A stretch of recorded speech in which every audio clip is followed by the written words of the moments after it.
Le martyr Salah Boudra, symbole de la lutte révolutionnaire et artisan de la conscience nationale. Né à Constantine en 1920, Salah Boudra apprit l'arabe dans une école coranique, puis étudia auprès du cheikh Ben Badi. Très jeune, il fut animé par deux courants majeurs, le nationalisme révolutionnaire, prônant la rupture avec l'ordre colonial, et le réformisme religieux, visant à libérer le peuple de l'ignorance et de la résignation. Militant dès la fondation du Parti du peuple algérien, il poursuivit ses études à l'université de la Zetouna à Tunis.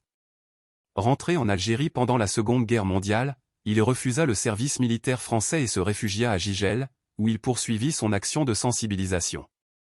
Arrêté brièvement en 1942, puis enrôlé de force, il continua sa lutte au sein de la caserne, appelant les soldats à la révolte. Il organisa un début de mutinerie pour fuir avec des armes vers les montagnes. En 1944, il mena une embuscade contre la gendarmerie.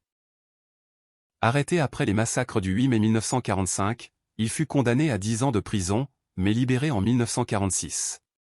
Il fonda ensuite la première école arabe à Borj Menayel, poursuivant la diffusion du savoir national. En 1948, sa campagne électorale en faveur du PP a lui valu une nouvelle incarcération.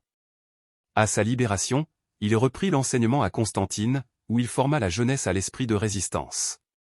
Au déclenchement de la Révolution de novembre 1954, il participa à la mise en place des cellules de Fédaïn à Constantine aux côtés du martyr Abdelmalek Kitouni, avant de rejoindre la LN en 1955.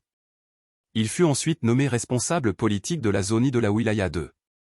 Salah Boudra a poursuivi le combat jusqu'à son martyr le 10 janvier 1961, laissant un héritage de bravoure et de fidélité à la patrie. Il était l'époux de la grande artiste défunte Chafia Boudra, immortalisée par son rôle de Lala Aini dans la série El Arik, inspirée de l'œuvre de Mohamed Dib.